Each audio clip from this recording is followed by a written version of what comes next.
Boa noite a todos. Então, convido a todos para fecharem os olhos, se sentarem confortavelmente nas cadeiras. E nesse momento de introspecção, que a gente possa serenar os nossos corações, se conectar a esse local, essa casa de apoio, de oração, e que em parceria com os nossos mentores e com os espíritos dessa casa, que a gente possa oferecer o que há de melhor nos nossos corações, como a alegria, a esperança, o otimismo. E pedimos ao Mestre Jesus que possa abençoar, envolver na tua amorosidade, na tua bondade, a todos que habitam esse planeta, que a gente possa sentir sempre a proteção, o amparo do Mestre amado no dia a dia das nossas vidas. E que nesse momento a gente consiga abrir os nossos pensamentos, os nossos corações, para refletir sobre o Evangelho deixado pelo Cristo. Que assim seja, graças a Deus.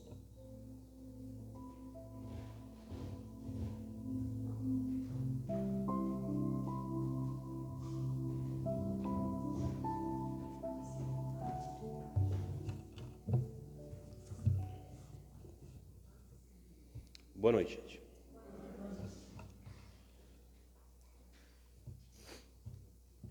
Capítulo 3 do Evangelho segundo o Espiritismo tem como título: Há muitas moradas na casa de meu Pai. Kardec tirou esse título de uma passagem do Evangelho de São João, capítulo 14, quando Jesus está pregando para os seus apóstolos, né, próximo já ali da Santa Ceia, já nos últimos, na parte final, né, da paixão.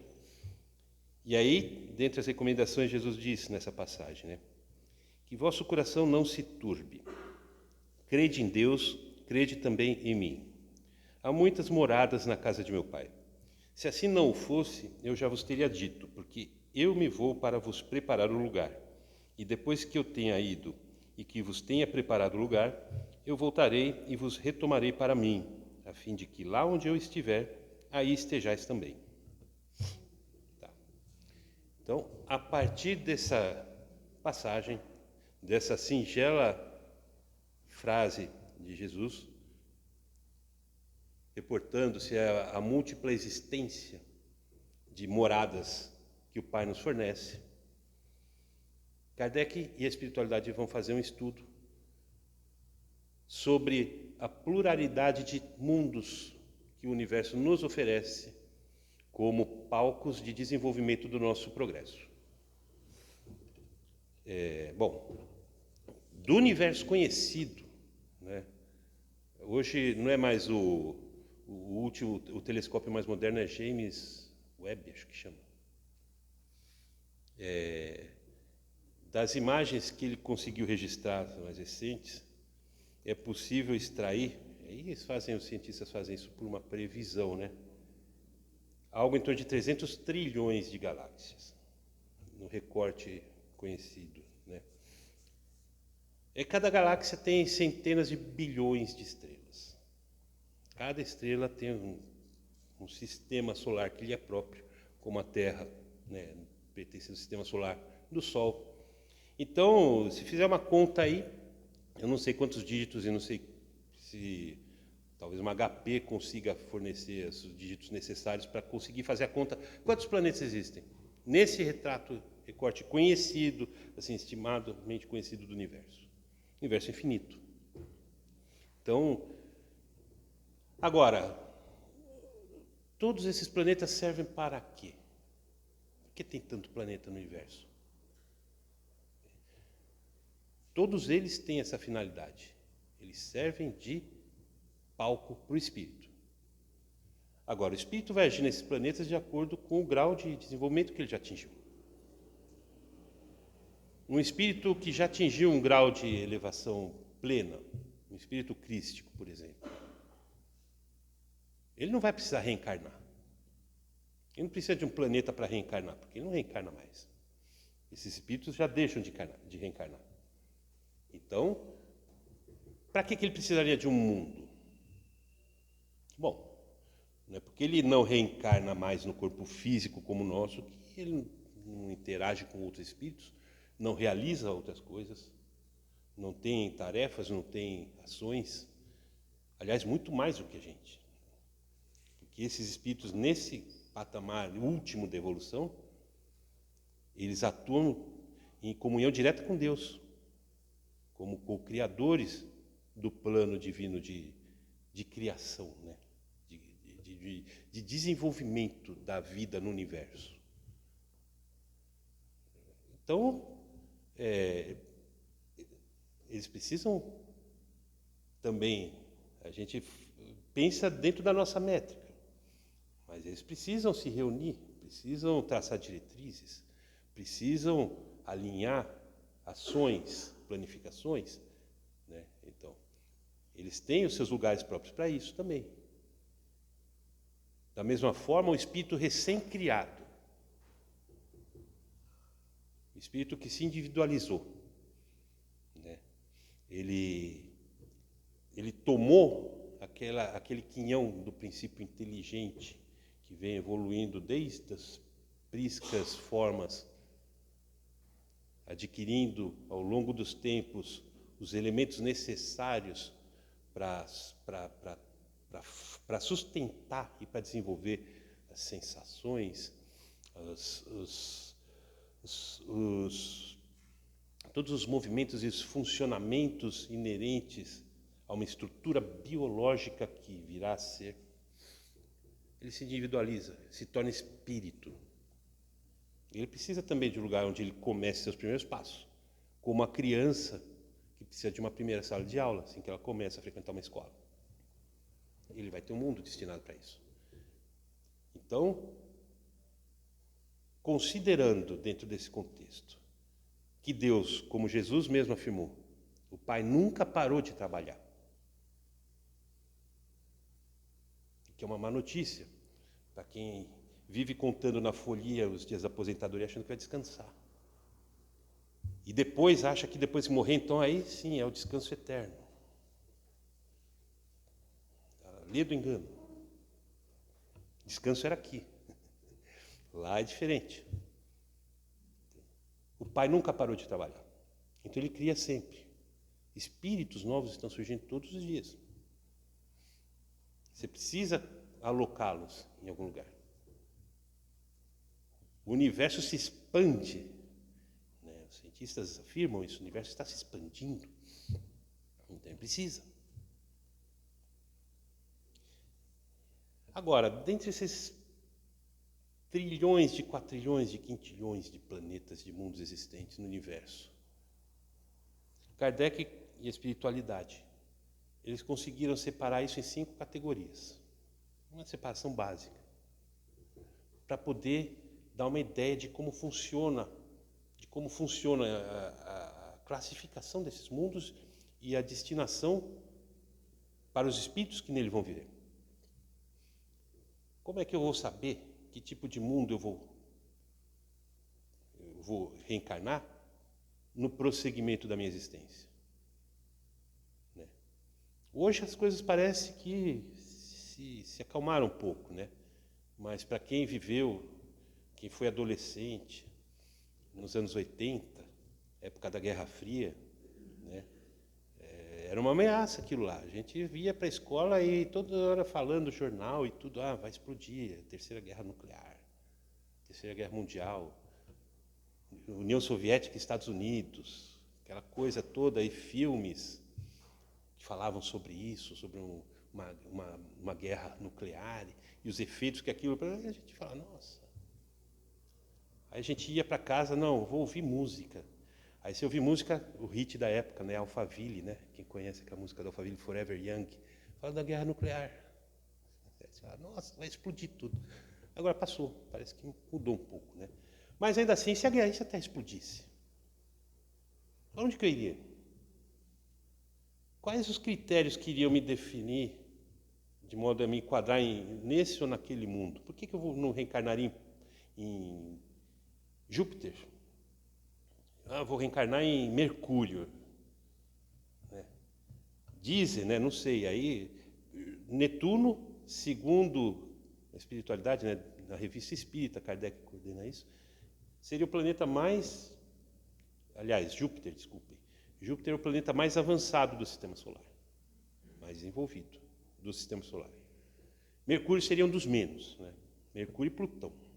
Aliás, não sei nem se Plutão ainda hoje é planeta. Enfim, Urano, Plutão, acho que era. Não. Aí nasce no asteroide ainda, nem num planeta, né? Eu falo, o que acontece comigo? Por que me definiram fazer isso? Né? O que entra nessa escolha? Então, 5 categorias para a gente estudar. E os espíritos falam, olha, são 5 tipos de mundo.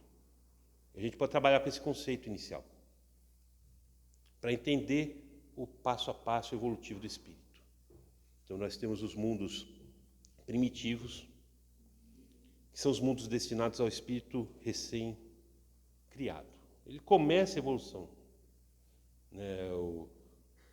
O pré-1, né? Sei lá, agora mudou, né? Jardim de Infância 1.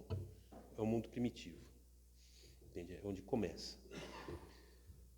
Depois ele passa aos mundos de provas e expiações. Qual a característica de um mundo de provas e expiações? O espírito, ele já é senhor de sua razão. Ele já domina a razão. Mas, moralmente, ele ainda é zero. Ou perto de zero. Então, aí há uma diferença grande. Ele tem razão, ele domina a razão. Né? E aí a gente vê, por exemplo, a Terra, nosso planeta. Né? Dizem os espíritos que ele se tornou um mundo de provas e expiações com o nascimento do Cristo. Por quê? Porque até então ele já dominava a razão, já dominava a lógica, ele já tinha a linguagem escrita e falada, idiomas, eles já tinham criado isso. As civilizações, sociedades primordiais já haviam sido criadas e desenvolvidas. Já tínhamos sistemas de governo, já tínhamos sistemas jurídicos. Então já tinha uma estrutura razoavelmente desenvolvida. O homem já se dedicava a estudos na área das ciências, astronomia, medicina, engenharia. Então, filosofia se questionava, né? Então ele já tinha assim o controle da lógica do pensamento, ele já tinha. Faltava um guia, faltava uma orientação. Até então estava solto, por isso que ainda era um mundo considerado um mundo primitivo, estava solto. Mas com o Cristo isso se resolveu. Por quê? O Cristo veio trazer esse norte. Agregado a esse patamar intelectual que já havia se desenvolvido, então já tínhamos o pacote completo. O conhecimento, capacidade de processamento de dados e o manual de execução. A partir daí vem o quê? O mundo de regeneração. Os mundos de regeneração.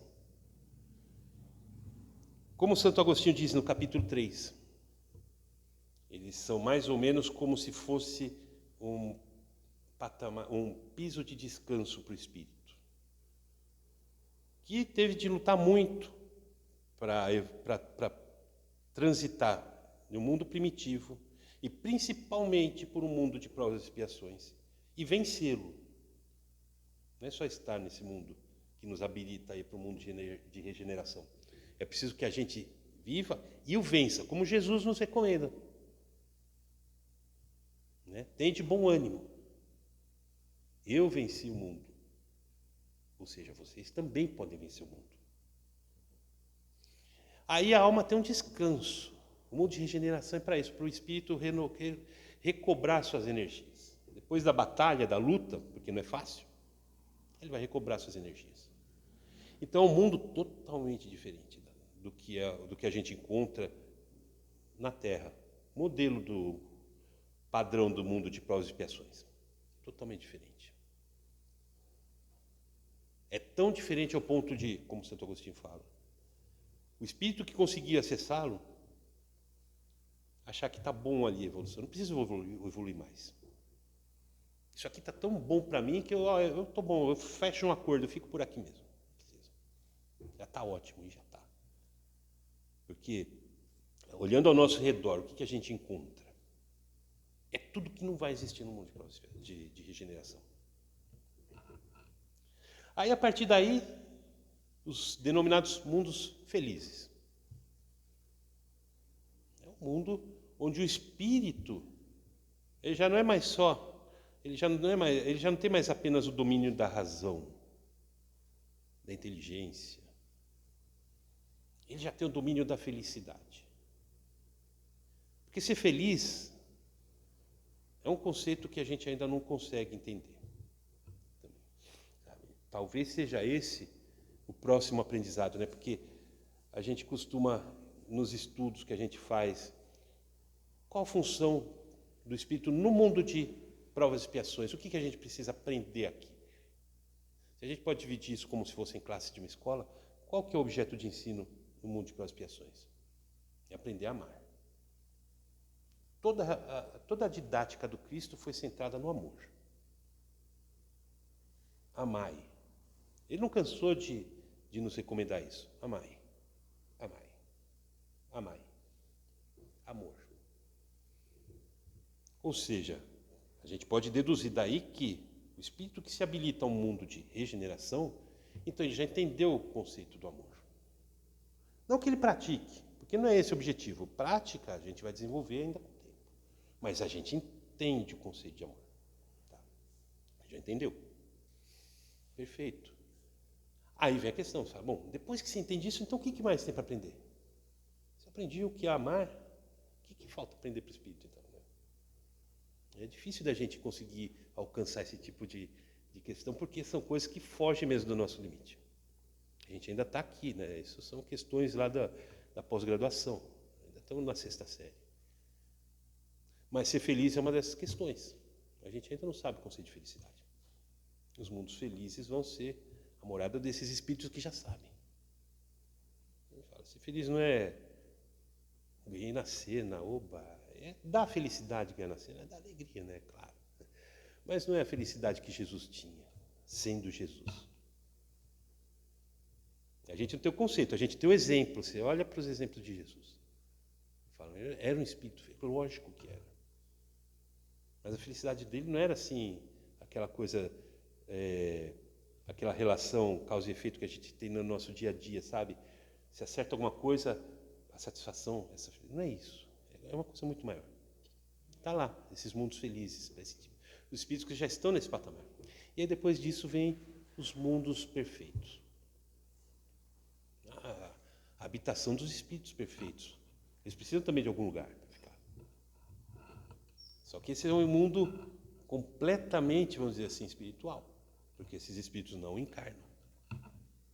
Não tem corpos físicos como nós, mais. Então, é um mundo também completamente diferente. A gente está hoje na nossa sala de aula atual. Provas e expiações. Quais são as características desse mundo? Aqui no capítulo 3, nós temos várias instruções dos Espíritos, dizendo especificamente sobre cada uma dessas categorias. Tá? Santo Agostinho fala aqui sobre mundos de expiações e provas. Ele começa o texto falando o seguinte: o que eu vou dizer dos mundos de expiação que vocês já não saibam, uma vez que vos basta considerar a terra em que habitam? Eu não preciso explicar o que é o mundo de provas e expiações. Né? A gente está vendo um mundo em que as pessoas se guiam pela aparência, um mundo em que as pessoas fingem ser aquilo que não são, e que estabelecem suas relações em cima de coisas ilusórias, coisas que não existem. Um mundo em que as pessoas selecionam para onde irão direcionar os seus melhores potenciais. Porque nós aqui já temos, como espíritos aqui, nós já temos, todos nós, cada um de nós já tem qualidades desenvolvidas. Não somos aquele espírito ainda ignorante, aquela folha em branco que está começando seus primeiros passos lá no mundo primitivo. A gente já passou dessa fase, a gente aprendeu muita coisa. E desse aprendizado, conseguimos incorporar coisas positivas. A gente já tem. O problema é que a execução dessas coisas positivas ela é seletiva. A gente ainda não consegue oferecê-las de forma geral. A gente direciona. A gente direciona para aqueles que não são mais favoráveis e exclui aqueles que não são do nosso agrado, do alcance dessas características, dessas qualidades. A gente consegue transformar, né, vamos dizer, uma grande qualidade, que seria a multiplicidade de pensamentos que o desenvolvimento intelectual nos fornece, nos proporciona. A gente não tem ideia, olha que coisa, né? Isso porque a gente está falando de coisas nossas, né? Não estou falando de outros mundos que a gente ainda não acessa. Mas pensando do ponto de vista intelectual, como é positivo a gente ter vários pontos de vista diferentes para trabalhar, várias ideias diferentes para poder conjugar e delas conseguir extrair talvez uma nova ou uma soma de todas. Potencializa, a gente aumenta a probabilidade de acertos com mais opções. E a gente transforma uma qualidade em pedra de discórdia, porque essa pluralidade fomenta a intolerância. E hoje em dia a gente não consegue sair na rua e defender A, B ou C, porque sempre vai ter alguém que vai agredir quem defende algo que não seja o seu pensamento. E é independente do que for o objeto, porque não se trata do objeto. Não é porque é uma questão de política, não é porque é uma questão de sistema de governo, não é porque é uma questão de times, um palmeirense, outro é corintiano, isso é só o motivo. O problema é mais profundo. É lidar com a diferença. É lidar com aquilo que não é nosso, o pensamento que não é meu, a ideia que não é minha. A gente não consegue. E o mundo está cada vez mais intolerante por isso. Não que não fosse antes, né? Não é que regrediu. Sempre foi. É que hoje a intolerância fica mais clara de se manifestar, né? As coisas parece que antes existia um tipo de freio moral, talvez. Hoje não tem mais, né? Porque hoje você não precisa nem ser intolerante na rua, né? Você pode ser intolerante em casa e difundir isso ao vivo no vídeo, em redes e tal. Isso se multiplica para o mundo inteiro. Então é muito mais fácil. Então vejam, são coisas que, num mundo de provas e expiações, isso é um peso negativo. Por isso que a gente fala, né, Kardec deixa bem claro isso, é uma luta a gente vencer um mundo de provas e expiações. Transitar por ele, porque a gente precisa,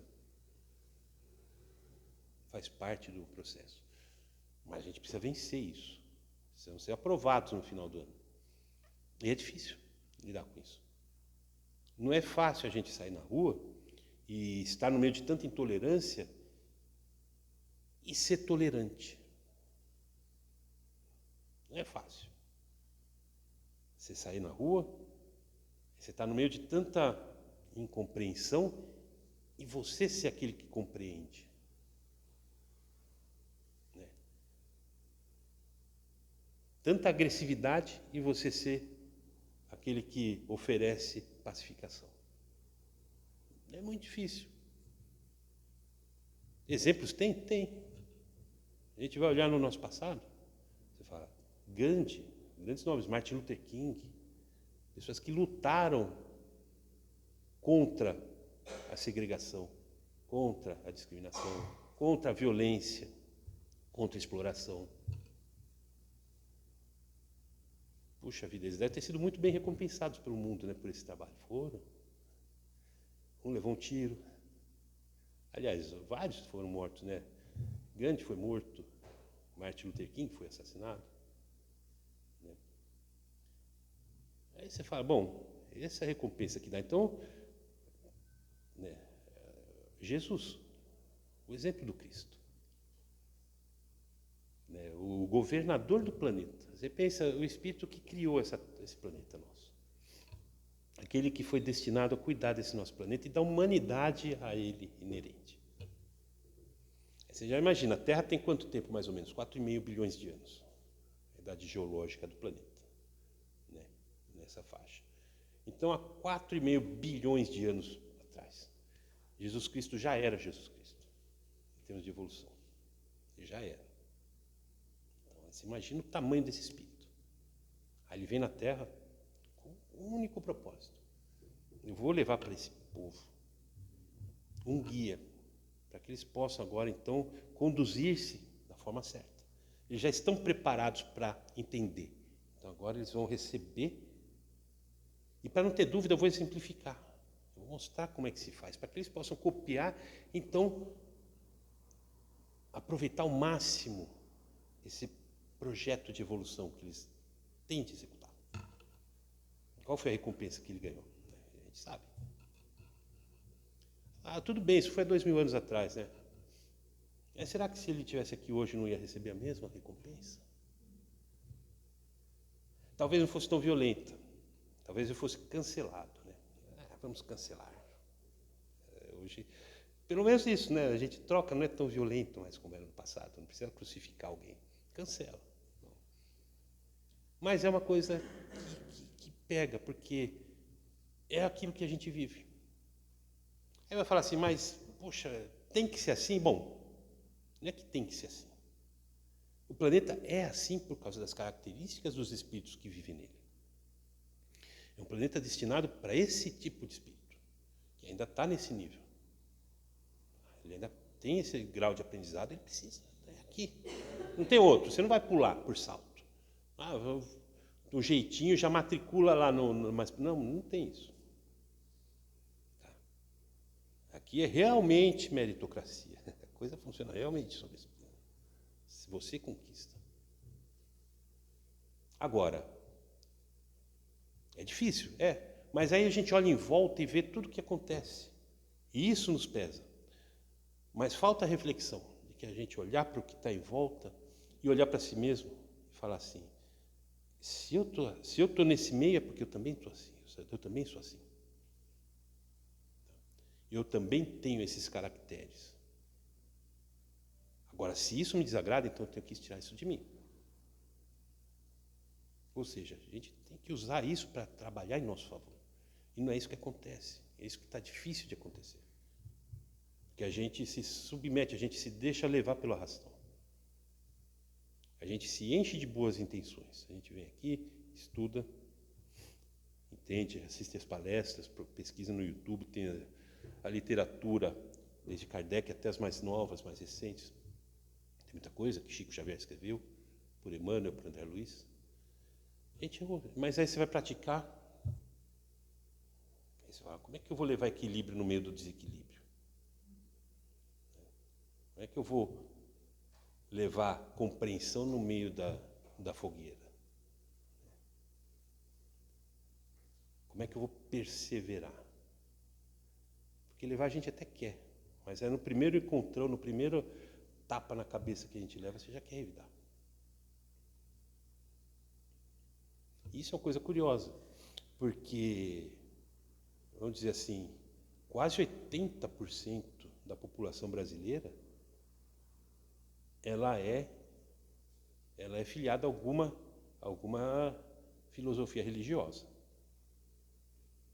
Ateus mesmo não chega a 10%. Aí tem um outro tanto que se diz agnóstico, ou seja, aquele que não liga para esse tipo de assunto. Agora, 80% de 220 milhões não é pouca coisa. Então, se as pessoas são religiosas ou são filiadas a alguma coisa, já sabem. E não precisa saber muito. Não precisa saber quase nada, na verdade, né? Porque Jesus mesmo facilitando esse processo de aprendizado, o que ele fala? Olha, toda a lei, todos os profetas se resumem em dois mandamentos, que são iguais. Olha como ficou fácil. São iguais. Ame a Deus e ame ao próximo, como a si mesmo. Ame. De novo, volta para o amor, né? Ame. Então, 80% do Brasil, só estou falando do Brasil, 80% do Brasil tem essa noção. Se tivesse, então, se isso fosse transferido para o dia a dia, a gente seria um país muito pacífico. Por que não é? Porque não há perseverança. Aí a gente vai lá em Mateus 24, sermão profético. Jesus falou desse momento que a gente está vivendo. Né? Reino se levantará contra reino, nação vai se levantar contra nação. Filhos vão se levantar contra pais. Haverá terremotos, haverá fome, haverá peste. Esse é só o princípio das dores. Aí fala, né? E aí ele fala, a iniquidade vai crescer. Entende? E vai fazer o amor esfriar. Muitos, inclusive os escolhidos, vão deixar o amor esfriar. Mas aquele que perseverar até o fim, esse será salvo. Está tudo explicado e já está tudo planejado. Ele fala perseverança. O que nos falta para perseverar? Porque dentro dessa questão, agora já precisa acelerar, que já está acabando, né? Rapidinho, então, vou acelerar aqui no fast forward. Os espíritos evoluem. E o fato de existirem essas categorias de mundos diferentes é uma prova disso. Precisa várias categorias diferentes para vários níveis de evolução. Mas os mundos também evoluem. Porque, aliás, toda a obra de Deus evolui. Toda a obra.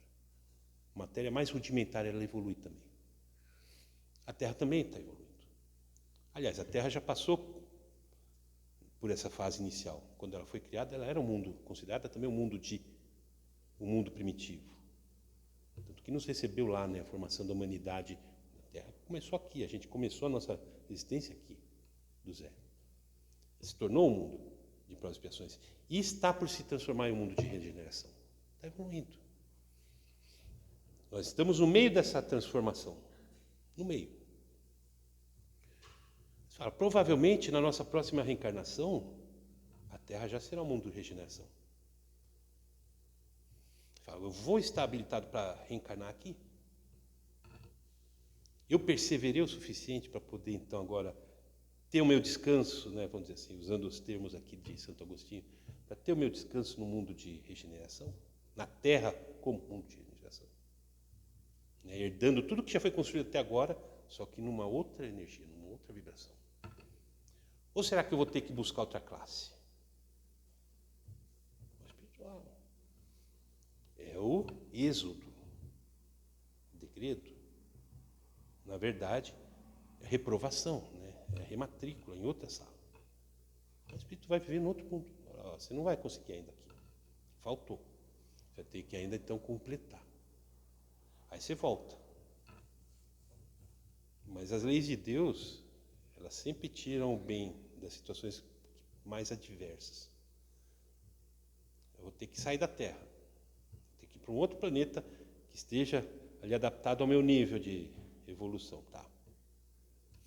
Na verdade, não é bem assim. Já que você é parte da obra de Deus e você também é uma ferramenta capaz de fazer o bem, você vai para um mundo primitivo. Para ajudar aqueles que estão começando do zero ali. Você já tem conhecimento, seu intelecto já está desenvolvido. Você vai dar uma força. Foi o que aconteceu aqui na Terra quando vieram os degredados para cá. Quem já leu o livro Exilados de Capela, por exemplo, que mostra uma desses grupos espirituais que vieram transferidos para a Terra há alguns milênios atrás,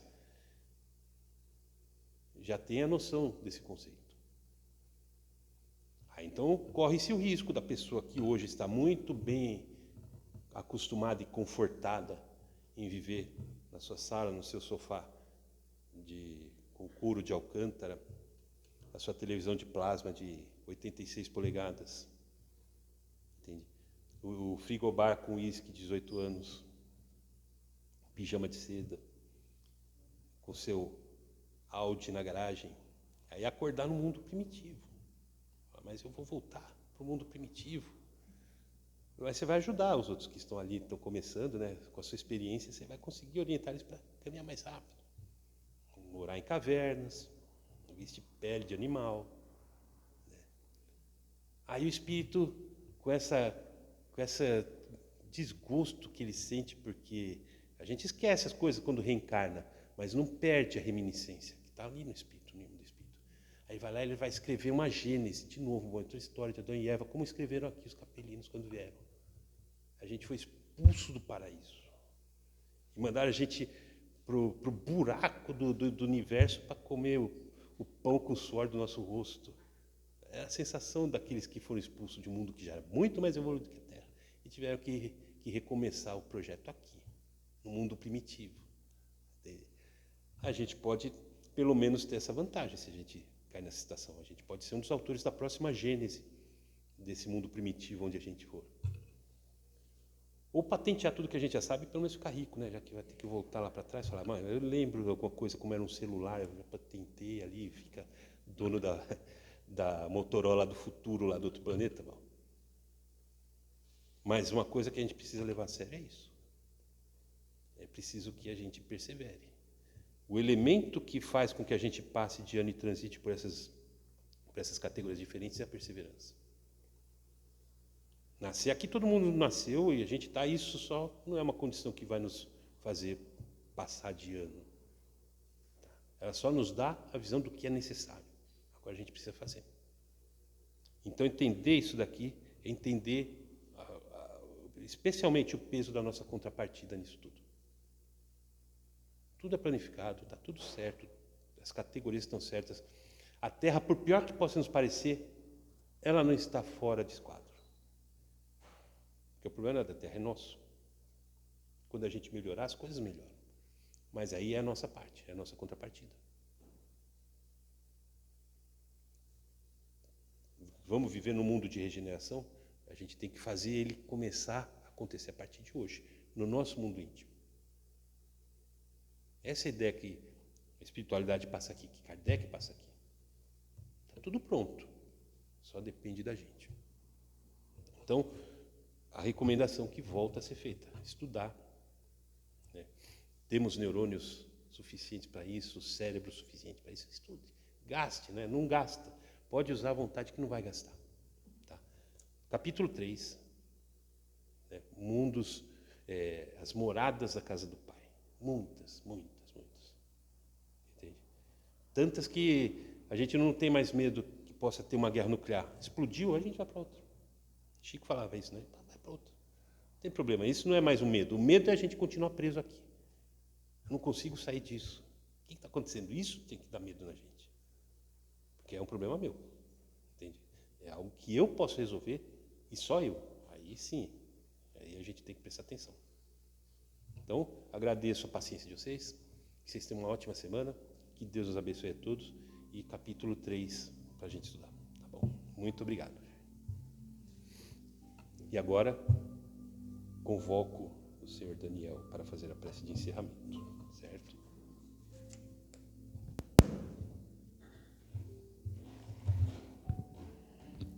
Pai nosso que está no céu, santificado seja o vosso nome. Venha a nós o vosso reino, seja feita a vossa vontade, assim na terra como nos céus. O pão nosso de cada dia nos dai hoje, perdoa as nossas ofensas, assim como nós perdoamos a quem nos tem ofendido. E não nos deixe cair em tentações, e livra-nos de todo mal, que assim seja, graças a Deus, graças a Jesus. Amém.